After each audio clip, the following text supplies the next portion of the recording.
Qué bueno que pueden estar aquí. Vamos a escuchar la palabra de Dios. Así que hablo en general, porque yo también, literalmente, creo que es cuando más yo aprendo de la palabra de Dios, cuando me toca compartir. Así que estoy seguro de que el mensaje de Dios será de gran bendición, será de gran bendición para nuestras vidas. Invito a hacer esta declaración. Vamos a hacerla con mucha fe, con convicción, creyendo que lo que declaramos es verdad y se hace efectivo en nuestras vidas, ¿sí? No lo hagamos como una repetición más, como algo que repetimos toda la reunión, sino vamos haciéndolo convencidos, con conocimiento, sabiendo de lo que hablamos, sabiendo que lo que declaramos es verdad. Decimos juntos: esta es mi Biblia, la palabra de Dios. Yo soy lo que mi Biblia dice que soy. Yo tengo lo que mi Biblia dice que tengo. Y yo puedo hacer todo lo que mi Biblia dice que puedo hacer. Hoy la leeré, la escucharé, la obedeceré, y la semilla incorruptible de la palabra de Dios penetrará en mi corazón y producirá fruto que transformará mi vida, mi espíritu, mi alma, mi cuerpo, mis finanzas, mi familia, mi iglesia y mi ciudad para siempre. Nunca más seré el mismo. Nunca, nunca, nunca. Amén y amén. Muy bien, pues el tema del día de hoy es cómo ser bendecido. El tema del día de hoy es cómo ser bendecido. Ahora es casi una pregunta, o más bien el título del tema es una pregunta casi obvia. Si no has escuchado, si no acostumbras a escuchar, lo digo para los que nos escuchan a través de YouTube. Si no acostumbras a escuchar, sabes que ya eres bendecido. Si tú acostumbras a escuchar lo que se predica aquí en Rema, tú debes saber ya que eres bendecido, ¿no? Pero quizás haya alguien que se esté escuchando y que no lo sabe, que no sabe que ya es bendecido. Hace algunas semanas estuvimos hablando acerca de que ya todo estaba hecho, así que si tú no has visto esas enseñanzas, te invito a que puedas revisarlas, a que puedas escucharlas. Están por ahí en la página de YouTube de Rema Lázaro Cárdenas, y estoy seguro que te van a ayudar y que te van a reforzar bastante lo que empiezas a escuchar de aquí en adelante. ¿Sí? Así que, le repito, el tema es cómo ser bendecido. No sé si por ahí está en las pantallas. Si te gusta apuntar, pues lo puedes anotar. Sí, como les decía, pues la verdad es que ya somos bendecidos. La Biblia dice que Dios ya nos bendijo, no que nos bendecirá, sino que ya nos bendijo. Que ya nos ha bendecido con toda bendición espiritual por medio de Cristo, o que en Cristo Jesús nosotros ya somos bendecidos. Sí, hay una palabra que últimamente escuché mucho y me dio la tarea de estudiar un poco, y es precisamente la palabra gracia. La palabra gracia en hebreo es la palabra Gesed, que es H-E-S-E-D, Gesed, que significa precisamente eso, gracia, o más bien que fue traducida como gracia. Pero no solo es traducida como gracia, sino que también es traducido como misericordia, es traducido como bondad amorosa de Dios, es traducido como favor inmerecido. También se traduce como Yahvé es bondad amorosa. A mí me gusta mucho ese término. Gran bondad también se puede traducir como gran verdad. Al parecer los teólogos no se pusieron muy de acuerdo, los que traducen la Biblia no se pusieron muy de acuerdo en qué realmente es lo que significa, ¿no? Realmente, si lo definimos como una palabra, tal vez los conceptos le queden muy corto a esta palabra, porque realmente la gracia de Dios no es nuestro Señor Jesús. No es nada más que Jesús mismo. Jesús es la gracia de Dios. Así que quererlo definir en algunas palabras totalmente resultaría imposible. Pero de acuerdo con los estudiosos, de acuerdo con la teología, hay una regla de la primera mención, se le llama así, la regla de la primera mención. Es decir, que cuando se menciona algo, un concepto, alguna palabra por primera vez en la Escritura, eso determina el significado durante el resto de la misma. La palabra que se menciona por primera vez muchas veces, o la mayoría de las veces, determinará su significado para el resto de la Escritura, es más, para toda la Biblia en sí. Sí, la primera vez que se menciona la palabra Gesed está en Génesis 19, si me lo puedes poner. Génesis 19, que igual se refiere a la gracia, a estos conceptos que le daba, al favor inmerecido, la bondad amorosa de Dios, la misericordia, a Yahvé es bondad amorosa.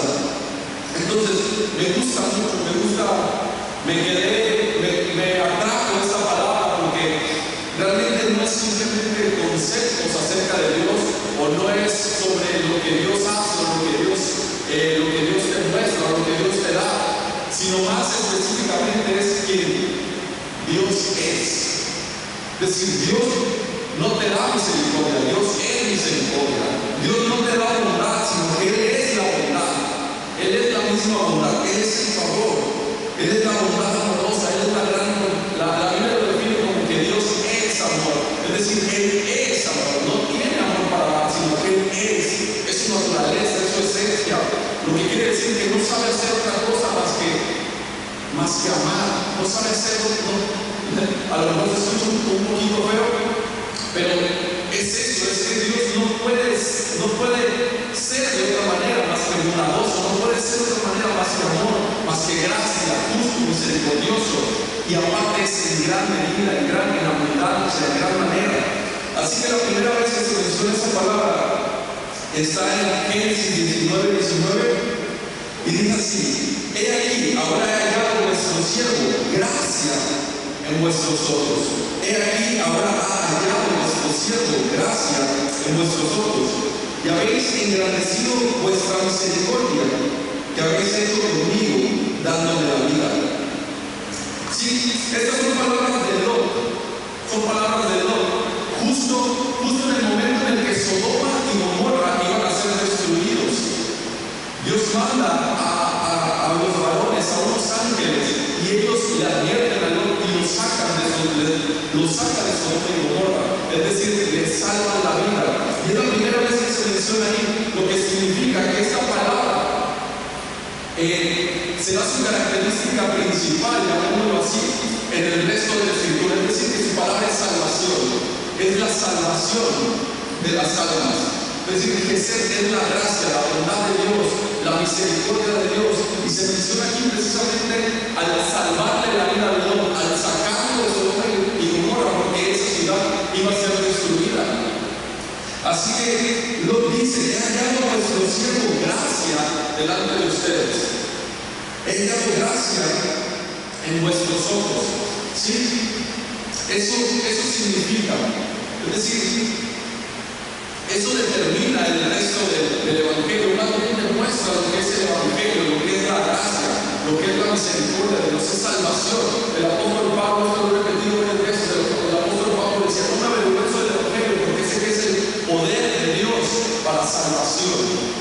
Gracia, la misma palabra, ¿no? Así que hay otras partes de la Biblia que también lo menciona. Por ejemplo, lo menciona en el Salmo 63. Y ahí lo llama como amor. Salmo 63:3, en la Nueva Versión Internacional, por favor.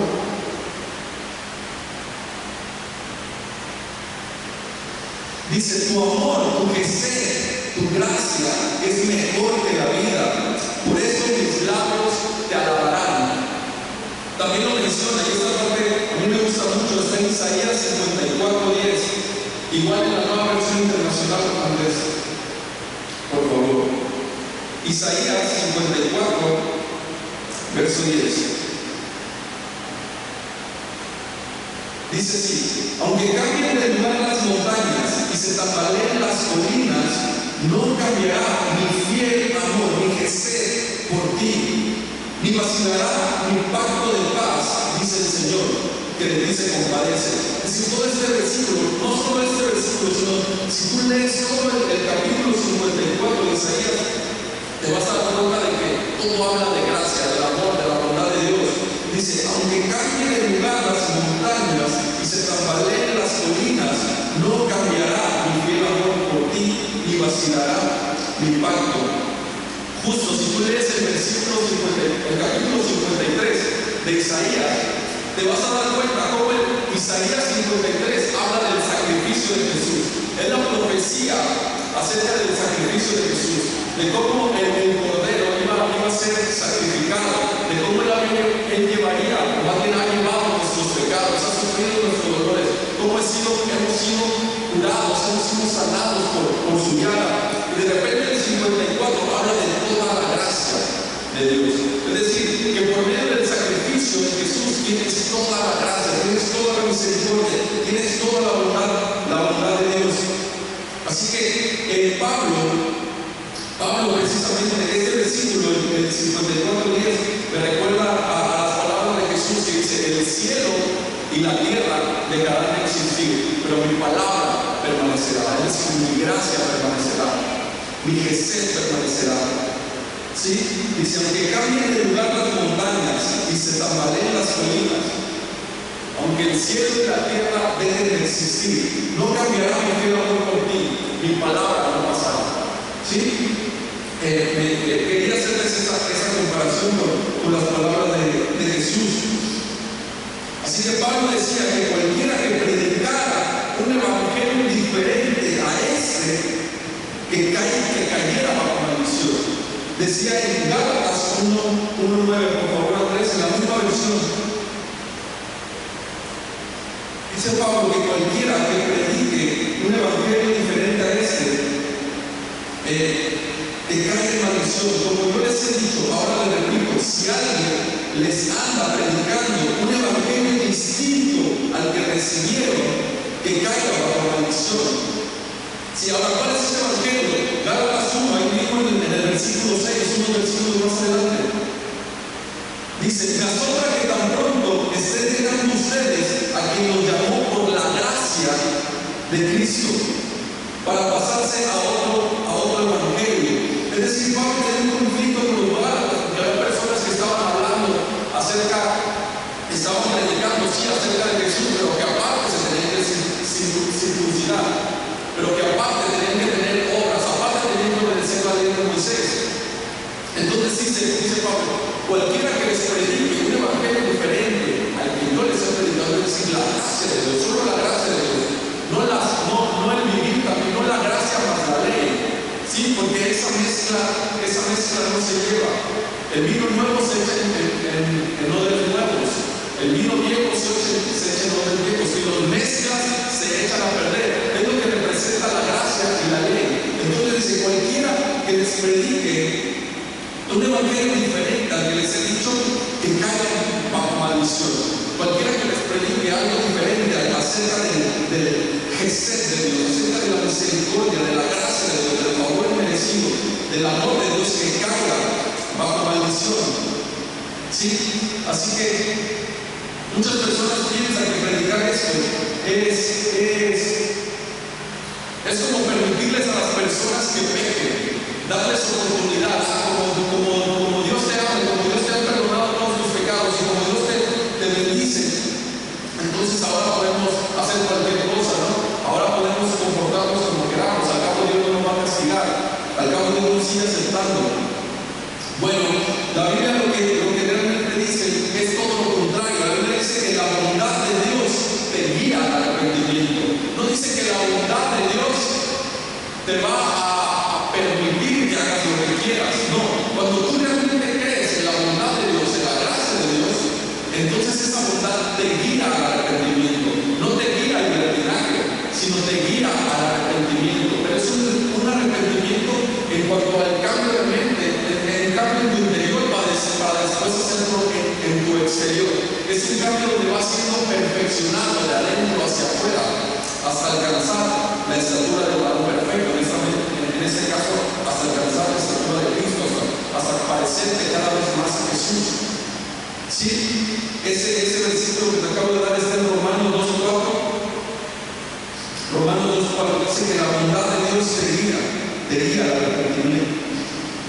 Así que, como bien decía Pablo, que cualquiera que predique o que intente llevar a cabo en su vida un evangelio diferente, entonces estará bajo maldición. Estará bajo maldición. Así que la manera de ser bendecido o de vivir en la bendición de Dios es no cometer ese error, no cometer ese error de salirte de la gracia de Dios, de la bondad de Dios. La Biblia menciona acerca de algunas personas que cometieron ese error, que cometieron el error de salirse de la bondad de Dios. Estas tres personas son: la primera es Caín, la segunda es Coré y la tercera es Balaam. Caín era uno de los hijos de Adán, o más bien fue el primer hijo de Adán, hermano de Abel, que próximamente sería Caín quien matara a Abel. Ese hombre, Caín, cometió el error de creer que él era justo por sus obras y no por la fe. Caín cometió el error de creer que él sería justo por sus obras y no por la fe. Coré se rebeló ante Moisés. Coré era un hombre que era un descendiente de Leví. Mientras el pueblo andaba por el desierto, Dios eligió a los descendientes de Leví, y Coré era uno de ellos, que fueran quien sirviera en el templo. En este caso, en el tabernáculo de Moisés, mientras ellos andaban por el desierto. Era una persona muy importante de la comunidad. Era un levita que servía el templo. Entonces, él se rebeló ante Moisés y ante Aarón, porque ya no solamente quería servir en el templo, sino ahora quería ser el sacerdote, quería el sacerdocio. Entonces, el error de Coré fue rebelarse contra el hecho de que no necesitaba un sumo sacerdote, un mediador. Él quería ser sacerdote, él quería ser el mediador. Dice: yo no necesito a Aarón, no necesito a Moisés, yo creo que yo puedo hacer, yo también soy santo. Entonces, el error de Coré es este: creer que no necesitaba un mediador. Después también nos habla acerca de Balaam. Balaam era una especie de brujo, una especie de profeta que trabajaba por sueldo, que era algo así como un asesino a sueldo, ¿no? Que trabajaba por dinero. Él tenía la reputación de que cuando él maldecía, se hacía efectivo, que lo que salía de su boca, eso se hacía. Así que un día uno de los enemigos del pueblo de Israel lo busca contratarlo para maldecir a Israel. ¿Sí? Entonces, el error que él cometió, el error que Balaam cometió, fue creer que el pueblo de Dios puede ser justo y mañana impío, que puede ser maldecido y después bendecido. Ese fue su error. Además de hacerlo por dinero, además de trabajar, de usar ese por dinero, ¿no? Judas 1:11. Judas capítulo 1, versículo 11.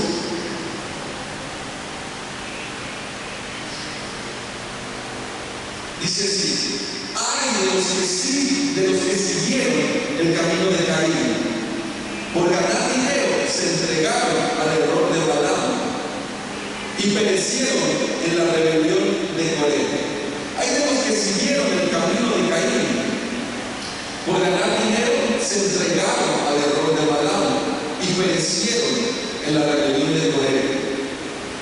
Yo veo este versículo, así es como yo lo percibo, no estoy diciendo que así sea, así es como yo lo percibo, es que los que siguen el camino de Caín, los que buscan ser justos, hay tres tipos de personas que pueden cometer uno de estos errores, o dos, o hasta los tres, ¿no? Que son errores que traen consecuencias, que son errores que vienen por el creer de manera incorrecta. ¿Sí? En este caso habla de Caín, que Caín creía, cometió el error de creer que era justo por sus obras y no por la fe. Dice: hay los que siguen este camino, los que siguen el camino de Caín. Después dice: para ganar dinero se entregaron al error de Balaam, el por dinero tratar de maldecir al pueblo de Israel. Y perecieron en la rebelión de Coré, es decir, Coré y su familia y todos los que lo apoyaron murieron por haberse rebelado contra Moisés, que realmente fue una rebelión no contra Moisés, sino contra Dios mismo, porque Dios había establecido que Moisés sería el líder y que Aarón sería el sumo sacerdote. ¿Sí? Así que vamos rápidamente con Caín. Sí, como les decía, Caín era el hijo de Adán, el primogénito de Adán. ¿Sí? Así que la Biblia dice que Caín se dedicó al campo, a cultivar el campo, a la agricultura, mientras que Abel se dedicó a cuidar las ovejas, a cuidar el ganado. Y que cierto día ofrecieron sacrificio a Yahvé, le ofrecieron sacrificio al Señor, pero que Dios miró con agrado a la ofrenda de Abel y a Abel, pero que no miró con agrado a la ofrenda de Caín y a Caín. Entonces, ¿cuál era la diferencia? ¿Por qué Dios mira con agrado a uno y por qué mira con desagrado al otro? Vamos a Génesis capítulo 4. Génesis 4, versos 3 y 5.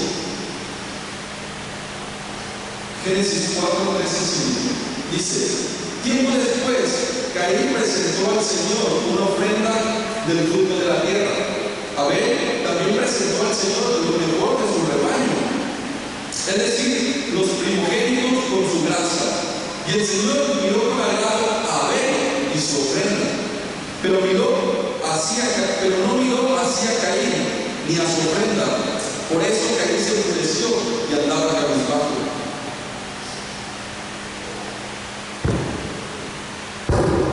Lo que sucedió.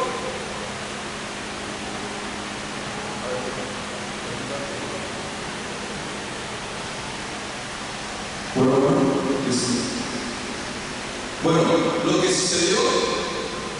sucedió fue que Caín ofreció el fruto de la tierra, es decir, el fruto de su esfuerzo. El fruto de su esfuerzo. Mientras que Abel ofreció no el fruto de su esfuerzo, sino ofreció a un animal inocente. Ofreció un animal inocente. Es decir, y no solamente ofreció un animal inocente, sino que ofreció el más gordo, el mejor de sus ovejas. Ofreció el más gordo, el más bonito. Se lo ofreció como sacrificio, como ofrenda a Dios. Mientras que Caín, ofreció el fruto de su esfuerzo. Es decir, Abel sabía que no se trataba por lo que él podía hacer, sino que se trataba de la bondad de Dios. Es decir, que él no merecía estar ahí, que él no merecía el favor de Dios, pero que era por fe, por gracia. Eso representa el sacrificio de Jesús y el esfuerzo del ser humano. Abel representa el esfuerzo del ser humano por querer agradar a Dios, el fruto de su esfuerzo de la tierra. Mientras que Abel representa esa sangre inocente, representa la fe, la confianza en Dios. Es decir, que Dios es quien justifica. No que yo tengo que justificarme con el fruto de mi esfuerzo, sino que Dios es quien justifica. La Biblia dice que sin el derramamiento de sangre no hay perdón de pecados. Aunque ellos todavía no tenían la ley, no tenían la ley, quizás no sabían esto, pero habían visto que Dios había sacrificado un animal para vestir a sus padres, para cubrir su pecado. La Biblia dice que Dios vistió a sus padres, a Adán y Eva, cuando ellos pecaron, los vistió con pieles de animales. ¿Sí? Es decir, que hubo un sacrificio para cubrir la desnudez de Adán y Eva. Entonces, quizás Abel entendió esto y sabía que el sacrificio debería de ser de un animal y no tanto del fruto de su esfuerzo como lo hizo Caín. Dice que Caín se molestó y que andaba cabizbajo. Eso sucede cuando tú piensas que puedes ser justo, por tus fuerzas. Te la pasas irritado cuando ves que Dios bendice a alguien más, porque tú crees que te portas mejor, que tienes un mejor comportamiento que alguien más. Entonces te molestas, te la pasas viendo los defectos de los demás. Y tu semblante empieza a cambiar, se empiezas a volver rígido. Te comienzas a convertir en un legalista, en alguien que solo mira los defectos. Alguien que está viendo en qué se equivoca aquel, cómo actúa aquel, cómo se comporta, cómo se viste, cómo habla. Y te pones sobre una superioridad moral porque crees que tú lo haces mejor que esa persona. Crees que tú eres más santo, más justo, más aceptable a Dios por tu comportamiento, por el fruto de tu esfuerzo. y no por la fe, no por el sacrificio de Jesús. No sé si me estoy entendiendo la diferencia entre Abel y Caín. Entre Caín y Abel, uno ofrece el esfuerzo de su trabajo, el fruto de la tierra que viene como esfuerzo de su trabajo. El otro ofrece un animal inocente, alguien que no merecía morir, que es una representación de Jesús. Hebreos 11:4. Hebreos 11:4. Dice, por la fe Abel ofreció a Dios un sacrificio más aceptable que el de Caín, por lo cual recibió testimonio de ser justo. Pues Dios aceptó su ofrenda, y por la fe Abel, a pesar de estar muerto, habla todavía. Sí. Entonces dice que por la fe Abel ofreció a Dios un sacrificio más aceptable que el de Caín, por lo cual recibió testimonio de ser justo. ¿Sí? Muchas veces ese es el error que cometemos como creyentes, tratar de ser justos basado en mi comportamiento, basado en lo que yo hago, basado en mi esfuerzo. Creo que Dios me va a bendecir si yo me porto bien, si yo hago lo que le agrado, si me esfuerzo por agradarle, cuando realmente ya le agradas. Por medio de Cristo Jesús, ese fue el sacrificio para que tú le agradaras. Ese fue el sacrificio para que Dios te bendijera. No es tu sacrificio por medio del cual Dios te va a bendecir. Es el sacrificio de Jesús por el medio del cual Él ya te bendijo. Ya te bendijo, ya eres bendecido. Así que, ¿qué tienes que hacer para ser bendecido? Solo tienes que creer en eso. Tienes que creer por la fe y recibirás el testimonio de ser justo. ¿De quién recibirás ese testimonio? De parte de Dios. Y si Dios te dice que eres justo por medio de la fe, ¿quién eres tú para contradecir eso? No cometas el error de pensar que vas a ser justo por tus obras, por tus acciones, por tu esfuerzo. Porque no robas, no fumas, no tomas, no dices malas palabras, no sales de fiesta, no vas a los antros, etcétera, etcétera. No, ese es fruto de tu esfuerzo. Creer que eres santo por el fruto de tu esfuerzo, eso no es de agrado para Dios. Es agrado cuando es un resultado de cuando recibes la bondad de Dios. Ahí sí, cuando recibes la bondad de Dios y como un fruto, como un resultado, se produce en ti un comportamiento correcto, pero ya no estás desde la superioridad moral, de creerte mejor que los demás, de mirar los defectos. De mirar los defectos de los demás, de mirar los pecados de los demás, de mirar los errores de los demás. ¿Por qué? Porque sabes que has recibido la bondad de Dios, que recibiste la gracia de Dios. Entonces eso te hace ser humilde y ver a los demás con amor, como Dios los ve, con gracia, vertir gracia en la vida de los demás, aportar valor a la vida de los demás y no estar juzgando, criticando, mirando lo que hacen mal. Hay una diferencia muy grande en el resultado de tu comportamiento cuando recibes la bondad y la gracia de Dios a cuando intentas tú ganarte la bondad y la gracia de Dios. Eso te vuelve orgulloso, te vuelve soberbio, te vuelve criticón, te vuelve alguien que estás juzgando, que solo mira los defectos, los defectos de los demás. ¿Sí? Así que por la fe Abel ofreció a Dios un sacrificio más aceptable. Es decir, un animal inocente, alguien que no tenía por qué morir.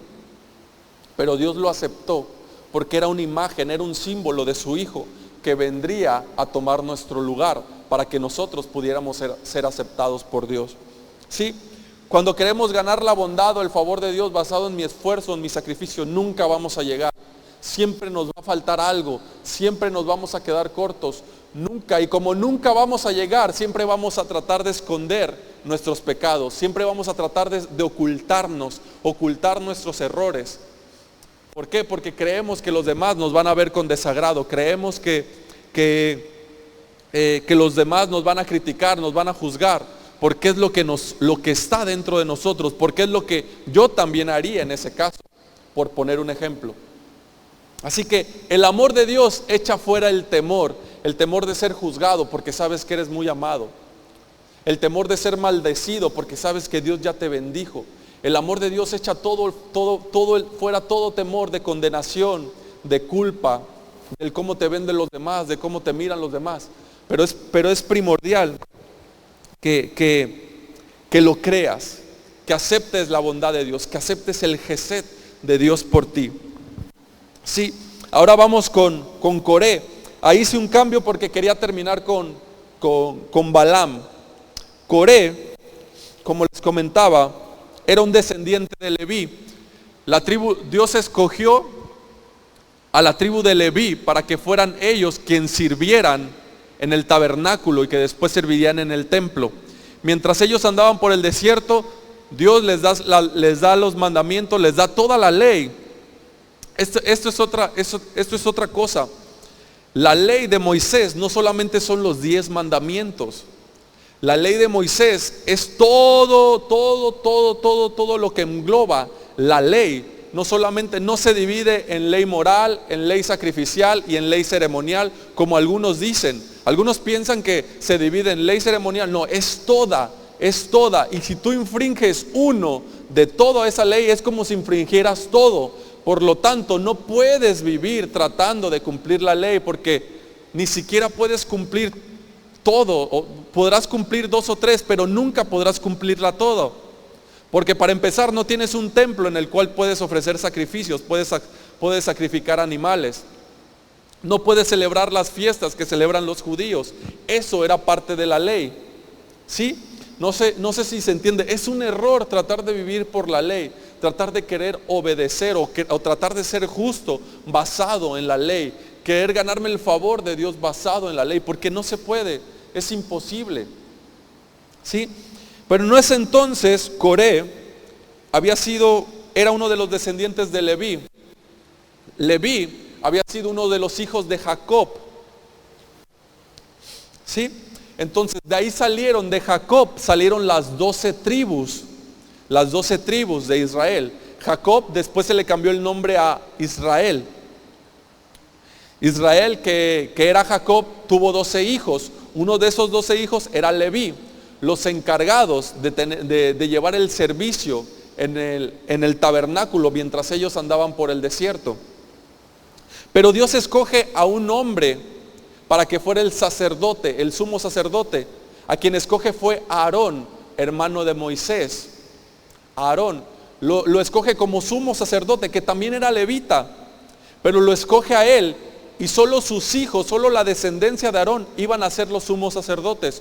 Todos los que descendieran de Aarón, ellos iban a ser sumos sacerdotes. Los que no descendían de Aarón no podían ser sumos sacerdotes. Se iban a dedicar a servir en el templo, pero no a ser sumo sacerdote.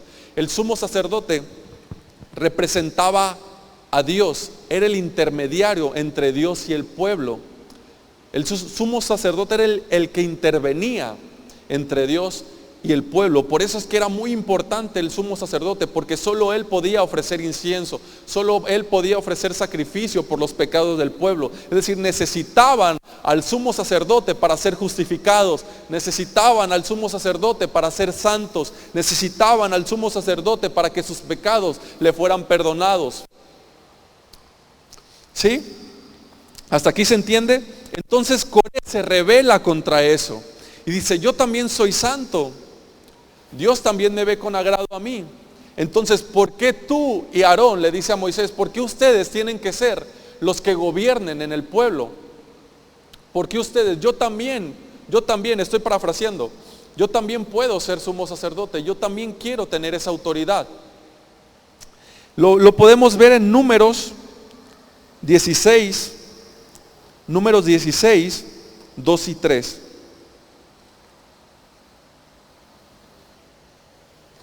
Números 16, 2 y 3.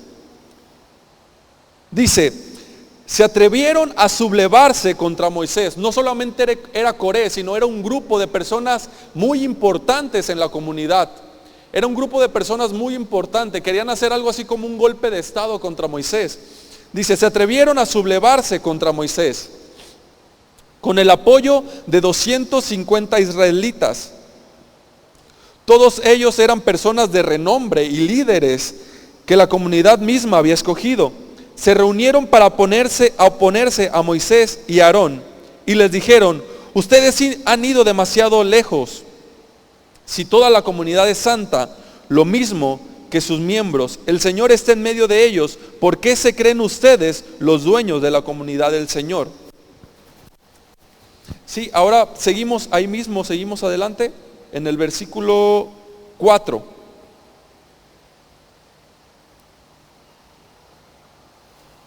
En el versículo 4. Dice, cuando Moisés escuchó lo que le decían, se inclinó ante ellos y le respondió a Coré y a todo su grupo, mañana el Señor dirá quién es quién. Será Él quien declare quién es su escogido y hará que se le acerque. Es decir, que Moisés les dice, ok Coré, si ustedes quieren hacer eso, bueno, que sea el Señor quien lo decida. Así que todos llevaron su incienso y se presentaron delante de la presencia de Dios. Su ley, la ley decía que solo el sumo sacerdote podría ofrecer el incienso. ¿Qué es eso? ¿Qué representa el incienso? El incienso era un carbón que era tomado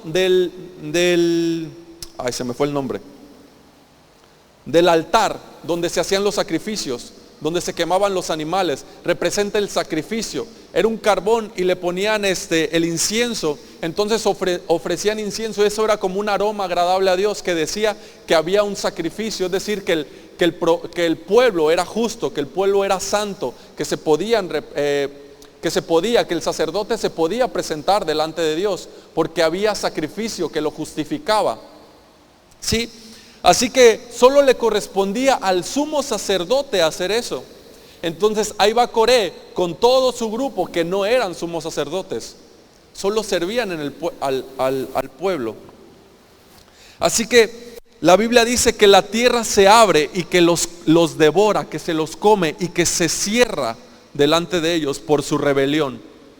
¿Por qué? Porque nadie podía presentarse delante de Dios de esa manera. ¿Por qué? Porque no era una manera indigna de presentarse delante de Dios. Solo el sumo sacerdote, porque solo era el elegido de hacer el sacrificio. ¿Sí? Entonces, el error de Coré fue rebelarse contra el hecho de que no necesitaba a un sumo sacerdote, que él podía presentarse delante de Dios. ¿Qué representa esto? ¿Qué te representa a ti y a mí esto? El creer que nosotros no necesitamos un sumo sacerdote. El creer que no necesitamos a Jesús para ser santos, para ser justos. La Biblia dice en Hebreos que Jesús es nuestro sumo sacerdote. Nuestro sumo sacerdote. Que Él es el intermediario entre Dios y nosotros. Que por Él somos santos, que por Él somos justos, que por Él somos bendecidos, que por su sacrificio en Él nosotros somos aceptados, somos bendecidos. Entonces la rebelión de Coré es de creer que no necesitan a Jesús. La rebelión de nosotros puede ser eso, creer. El error que nosotros pudiéramos cometer es creer que no necesitamos a Jesús, que no necesitamos de su sacrificio. El creer que nosotros lo podemos hacer, yo lo puedo lograr, yo puedo ser justo, yo puedo ser bendecido con mis obras, con mi esfuerzo. Si se dan cuenta, todo tiene que ver, todo se entrelaza. ¿Sí? Así que dice la Biblia que Jesús es nuestro sumo sacerdote, que por Él somos justos. Sería un error tratar de depender de nosotros mismos, sin creer, sin necesitar, haciendo un lado a Jesús. Creer que no lo necesitamos, no necesitamos a Jesús. Podemos hacer nuestra vida a nuestra manera, como nos convenga, como me guste. ¿Sí? Entonces ese es un error. Primera de Timoteo 2:5.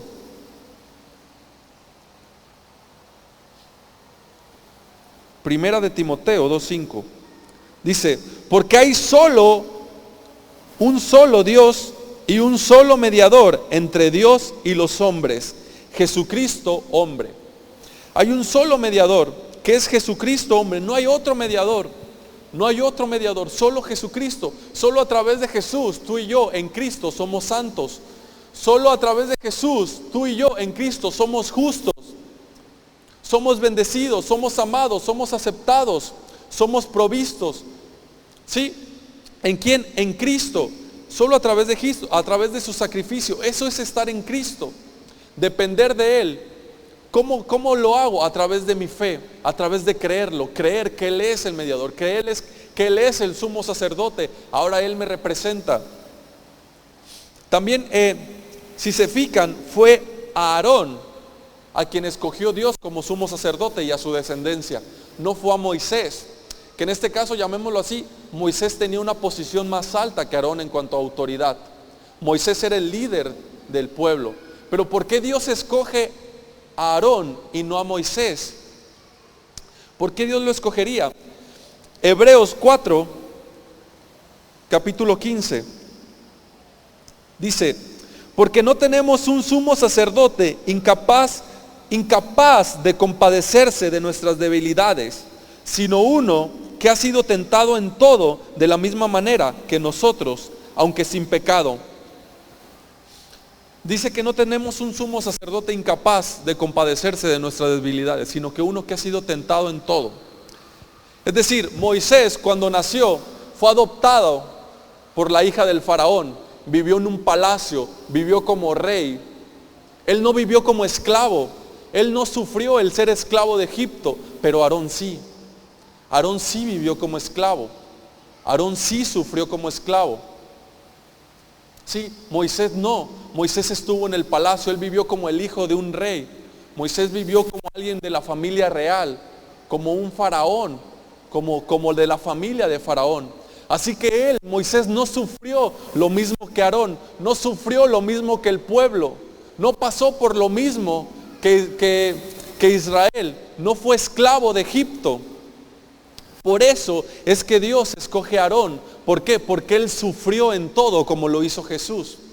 Jesús vino a esta tierra como hombre, siendo rey, para poder identificarse contigo y conmigo, para que supieras que Él también había pasado, que Él también ha pasado lo que tú estás pasando, que Él también ha sentido lo que tú estás sintiendo, que Él te entiende, que no tienes un sumo sacerdote incapaz de compadecerse de tus debilidades, que Él sabe, entiende perfectamente, porque Él también lo padeció.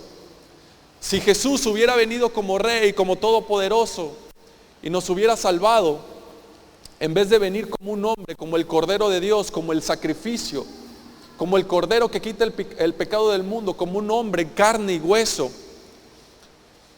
entonces no hubiera podido identificarse con nosotros. ¿Por qué? Porque bueno, pues hubiera venido con todo su esplendor, con todo su poder, con toda la armada de ángeles. Entonces hubiéramos dicho, bueno, pues es que es Jesús, ¿no? Es Dios, nosotros cómo podemos compararnos. Pero no, Él vino como un hombre, como tú y como yo, pasó lo mismo que nosotros, sufrió por nosotros, nos entiende, nos comprende. Por eso dice, no tenemos un sumo sacerdote incapaz de compadecerse de nuestras debilidades. El verso 16, así que acerquémonos pues confiadamente al trono de ¿qué? De la gracia. Al trono de la gracia, para recibir misericordia y hallar la gracia que nos ayude en el momento que más lo necesitamos. ¿Qué es lo que te ayuda? Su gracia. Su gracia es lo que te ayuda. Cuando tú te acercas a su gracia, cuando tú ves a ese Dios amoroso, un Dios de gracia, a quien Él es, entonces esa gracia es la que te ayuda a cambiar tu vida. Es la gracia la que te ayuda a sacar del hoyo. Es la gracia que te ayuda a cambiar tus comportamientos, tus malos hábitos. No es tu esfuerzo el que te ayuda. No es el esforzarte, el tratar de comportarte bien, de agradarle a Dios. No funciona así. Es su gracia. Su gracia cuando recibes su bondad, cuando recibes su gracia. Debes de creerlo, debes de recibirlo. Eres muy amado, eres aceptado, eres especial, eres bendecido. Dios te ama profundamente. Él es tu sumo sacerdote, incapaz de compadecerse, es incapaz de no compadecerse de tus debilidades. Fue tentado en todo, te comprende, sabe por lo que estás pasando y aún así te ama. Sabe tus secretos más ocultos, sabe lo que hay en lo profundo de tu corazón y aún así te ama, aún así murió por ti. Amén. Así que puedes acercarte confiadamente al trono de la gracia.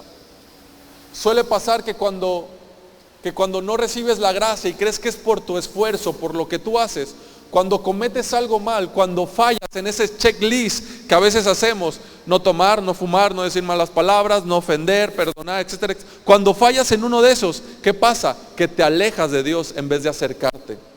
Te alejas porque sientes que le has fallado a Dios. Por lo tanto, eso te hace alejarte en lugar de acercarte. La bondad de Dios es la que te ayuda, la que te dice, acércate más. No importa, fallaste, puedes acercarte más. Recibe esa gracia. Acércate confiadamente al trono de la gracia para hallar oportuno socorro, para recibir misericordia. ¿Sí? Así que se trata de creer, de recibir la gracia de Dios, de recibir el sacrificio, creer que eres justo, que eres amado, que eres bendecido. ¿Sí? Balaam, como les decía, era un brujo, una especie de brujo, de profeta, era una especie de hechicero que maldecía y bendecía, que lo que él decía se cumplía de hecho, ¿no? Pero Dios no miraba con agrado a Balaam. Dios veía que había maldad en él, tanto así que creía que podía maldecir al pueblo de Dios, recibiendo una recompensa económica, no sé, financiera, no sé qué tipo de recompensa. El chiste es que el pueblo de Israel estaba creciendo, se volvía muy numeroso y ellos estaban por el desierto. Así que ellos iban avanzando y iban destruyendo cada ejército, cada ciudad que se les enfrentaba. Israel salía victorioso porque Dios estaba con ellos. Así que un rey tuvo miedo de enfrentarse a Israel y mandó a llamar a Balaam. Era el rey de Moab, Balac se llamaba, Balac. El profeta o el hechicero era Balaam. Balac, el rey que lo contrató. Sí, para que no nos confundamos, porque los nombres son muy parecidos. Balac era quien contrató a Balaam para maldecir al pueblo de Dios. Quería que lo maldiciera para así ellos poder ganar la batalla. Así que Balaam le dice que él necesita primero consultar a Dios y que él va a hacer lo que él le diga. ¿Sí? Así que Dios le dice, Dios le prohíbe, le dice, no puedes bendecirlo porque yo lo he bendecido. Así que después vienen otra vez los mensajeros del rey. Todavía eran unos mensajeros con más autoridad, con más presencia, y le vuelven a decir, ven para que maldigas al pueblo. Entonces Balaam vuelve a dudar y vuelve a consultar a Dios. Ya le había dicho Dios que no, que el pueblo era bendecido. Así que Dios cambia de opinión, o al parecer cambia de opinión, y le dice, bueno, ve por ellos, ve con ellos, pero solo vas a decir lo que yo te diga. Solo les vas a decir lo que yo te diga. Y de esa manera va Balaam con ellos. La historia completa la puedes leer en Números 23 y 24. En Números 23 y 24. Nosotros ahorita vamos a leer algunos versículos nada más. Números 23, versículos de 7 y 8. Muy bien, te pongo un contexto. Balaam acepta ir con Balac, y el ejército de Israel, o el pueblo de Israel más bien, estaba acampando. Ellos estaban acampando. Así que ellos subieron a un monte alto donde alcanzaban a percibir al pueblo de Israel, donde estaban ellos acampando. Le dice Balac, maldice al pueblo de Israel, maldícelos para que yo pueda derrotarlos. Entonces, miren lo que hace Balaam. Dice, y Balaam pronunció su oráculo. De Aram, de las montañas de oriente, me trajo Balac, el rey de Moab. Ven, me dijo, maldice por mí a Jacob, es decir, a Israel. Ven, deséale el mal a Israel. Luego se pregunta, pero ¿cómo podré echar maldiciones sobre quien Dios ha maldecido? ¿Cómo podré maldecir sobre a quien Dios ha ¿Cómo podré maldecirlo sobre quien Dios no ha maldecido? ¿Cómo podré desearles el mal a quien el Señor no se lo desea? Es decir, no puede hacerlo, no puede maldecirlo. Después, Balac, un poco molesto, lo lleva a otro monte, lo lleva a otro lugar, a otra montaña. Le dice, ven, porque de aquí podrás verlos mejor, podrás ver mejor al ejército. De acá solo veías al pueblo, de acá solo veías una parte, de acá lo podrás ver mejor. Así que le dice lo mismo, maldícelos para que yo pueda, para que yo pueda vencerlos, para que pueda derrotarlos. Números 23, del 19 al 23. Miren lo que salió de la boca de Balaam. Dios no es un simple mortal para mentir y cambiar de parecer. ¿Acaso no cumple lo que promete, ni lleva a cabo lo que dice? Se me ha ordenado bendecir, y si eso es lo que Dios quiere, yo no puedo hacer otra cosa. Dios no se ha fijado en la maldad de Jacob. Si se fijan, dice, Dios no se ha fijado en la maldad. No está diciendo que no haya maldad. Dice que Él no se ha fijado en la maldad de Jacob, ni ha reparado en la violencia de Israel. El Señor su Dios está con ellos, y entre ellos se le aclama como rey. Dios los sacó de Egipto con la fuerza de un toro salvaje. Contra Jacob no hay brujería que valga, ni valen las hechicerías contra Israel. De Jacob y de Israel se dirá, miren lo que Dios ha hecho. En este entonces Balac, el rey, ya estaba muy molesto, así que lo manda al traer, le dice, ven ahora, ven a este lado, y lo lleva a otro monte alto para que lo maldiga. Números 25, versos 5 y 9. Tercera vez que intenta maldecir al pueblo. Dice así, lo que sale de la boca de Balaam: cuán hermosas son tus tiendas, Jacob, qué bello es tu campamento, Israel.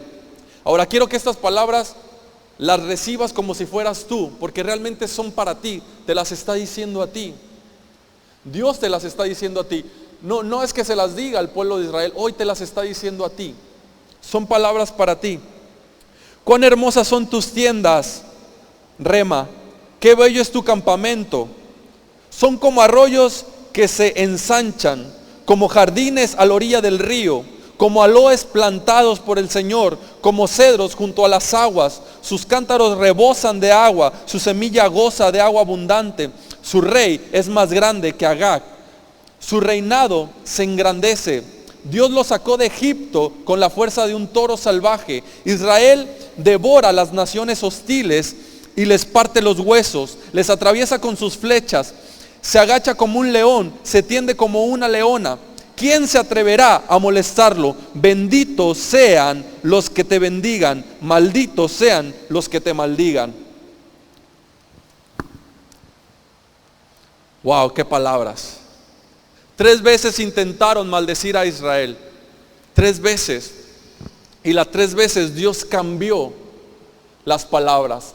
Cambió de maldición a bendición. 3 veces lo que salió de la boca de Balaam fue bendición. Ahora entiendo por qué Dios le dijo a Balaam, ve con ellos. Ve con ellos. ¿Por qué? Porque Dios quería bendecir a su pueblo. Dios quería bendecir a su pueblo. Ahora, dice la Biblia que ellos estaban acampando y que ellos los veían desde un monte alto y que desde ahí, los israelitas ni en cuenta, ni sabían que los estaban intentando maldecir. Ellos no sabían lo que estaban pasando en lo alto, pero Dios estaba con ellos. Dios le cubría las espaldas, Dios los protegía aún sin ellos saberlo. Dios los bendecía, Dios estaba con ellos. Dice la Biblia que ellos estaban en un monte alto. Imagínense que ustedes son el pueblo acampando. Ellos acampaban por tribus alrededor del tabernáculo de Moisés. En el tabernáculo de Moisés constantemente había un sacrificio. Había un humo que salía que representaba el sacrificio por el pueblo. Era una ofrenda que subía como aroma agradable al Señor. Eso representaba que el pecado del pueblo era cubierto. Que Dios veía al pueblo como un pueblo justo, como un pueblo santo, porque se estaba ofreciendo sacrificio constantemente. Así que la manera en que Israel, en que las tribus estaban ordenadas, dice la Biblia que una de las tribus era una de la tribu de Judá, que era una tribu más numerosa, así que abarcaba una cantidad más larga de territorio. Estaban tres tribus de ese lado, 3 tribus del otro lado, 3 tribus hacia allá y 3 tribus hacia acá, y en el centro estaba el tabernáculo de Moisés, el tabernáculo que representaba la presencia de Dios. Pero la tribu de Judá era una tribu más larga, era más grande, por lo tanto abarcaba más espacio. Entonces, miren esa imagen. Está una parte aquí, otra parte acá, que es más larga. Una del lado derecho y una del lado izquierdo. Cuando la ves desde arriba, ¿qué ves? Cuando la ves desde arriba, ves una cruz. Ves al pueblo acampando y ellos están en forma de cruz alrededor del tabernáculo. Y hay un sacrificio. La Biblia dice que Dios no mira a Jacob, no mira su iniquidad. No dice que no hay iniquidad en Jacob, dice que Él no la mira. ¿Qué es lo que mira? Está mirando la cruz, está mirando el sacrificio. Los pecados del pueblo son cubiertos. El pueblo no puede ser maldecido.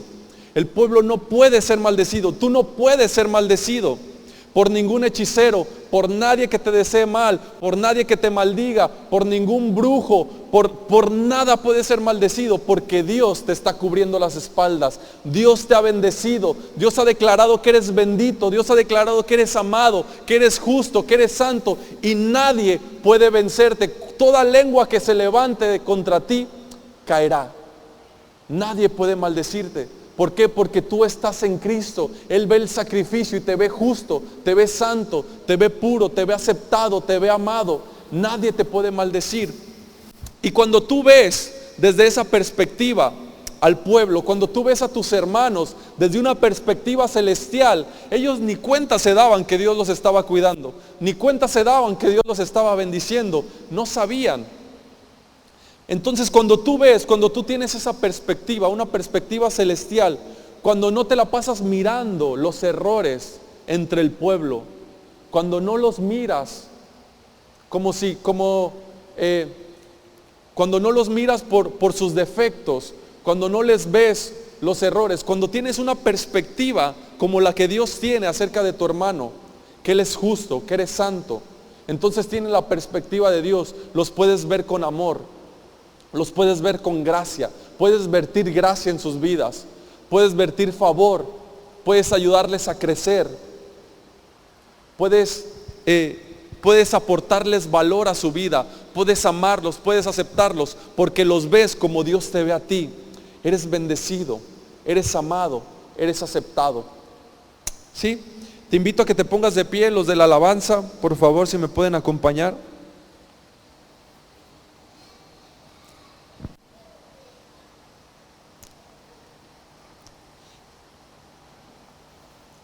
La Biblia dice en ese mismo capítulo, en Números 24, en el versículo 1, no lo van a tener en sus pantallas, pero yo se los voy a leer. Dice la palabra de Dios que después de que Balaam se dio cuenta lo que Dios estaba haciendo, Dios se dio cuenta lo que Dios estaba haciendo. Dice en Números 24, en el versículo 1 dice: pero cuando Balaam se dio cuenta de que el Señor le complacía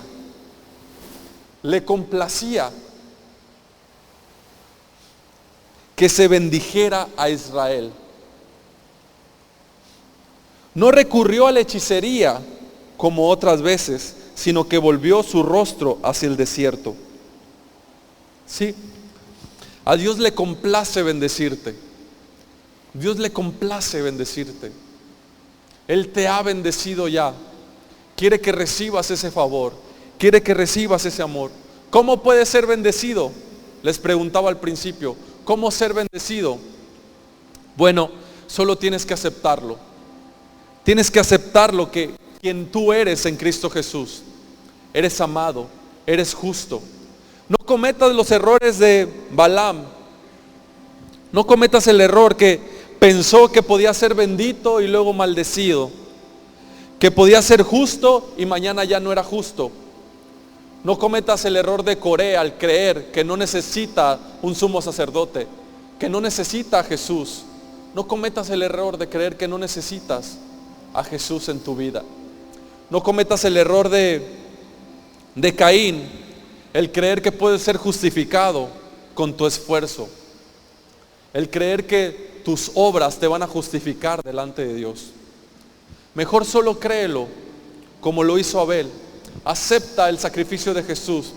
Acepta que tú eres justo, que Dios te ve como Dios ve a Jesús, que Dios mira la cruz cuando te mira a ti, que Dios te ve justo, santo, y que toda maldición que venga contra ti, Él la convertirá en bendición. Todo lo malo, Él lo convertirá en algo bueno para ti. No tengas miedo. No tengas miedo de que alguien quiera hacerte daño. No tengas miedo que si alguien te quiere hacer brujería. Como vemos, Balaam lo intentó 3 veces y todo fue revertido. Se convirtió en bendición para él. El pueblo era aceptado, no porque no hubiera pecado en él. Seguramente que entre ellos había juicio, seguramente que entre ellos había discordia, seguramente que entre ellos había malos pensamientos. La ventaja es que Dios no los veía, Dios no los miraba. Dios miraba a Jesús, Dios miraba la cruz desde lo alto, desde una perspectiva celestial. Veía cómo la ofrenda de Jesús, veía cómo el aroma subía agradable para Él. Tú estás en Cristo, eres agradable, a Él le complace bendecirte, eres justo delante de Él, eres amado. Ten esa perspectiva. Cree eso acerca de ti y mira a los demás como Dios te ve. Comienza a mirar a los demás como Dios te ve, desde una perspectiva celestial, y verás que ellos también son justos, que son amados, que son aceptados, que son tus hermanos. Vierte gracia en sus vidas. Vierte gracia en sus vidas. Amén. Gracias a Dios. Dale un fuerte aplauso. Dale un fuerte aplauso al Señor. Eres bendecido. Dios se place en bendecirte, se complace en bendecirte. Dios te ha bendecido con toda bendición espiritual por el puro afecto de su voluntad.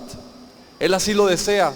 Él es gracia, Él es amor, Él es bondad, Él es misericordia.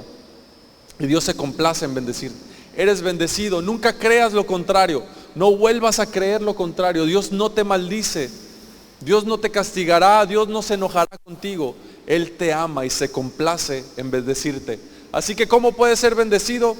Acepta lo que ha hecho tu sumo sacerdote, acepta lo que ha hecho Jesús, créelo, cree que estás en Él, que es por medio de Él y para Él el que tú seas bendecido. Amén.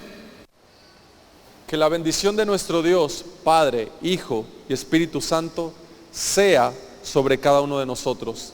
Que todo nuestro ser, espíritu, alma y cuerpo permanezcan irreprensibles hasta la venida de nuestro Señor Jesucristo. Que para cuando nuestro Señor venga te encuentre a ti y a mí disfrutando de su bendición. Los que así lo creemos decimos amén y amén. Que Dios te bendiga. Quedamos despedidos.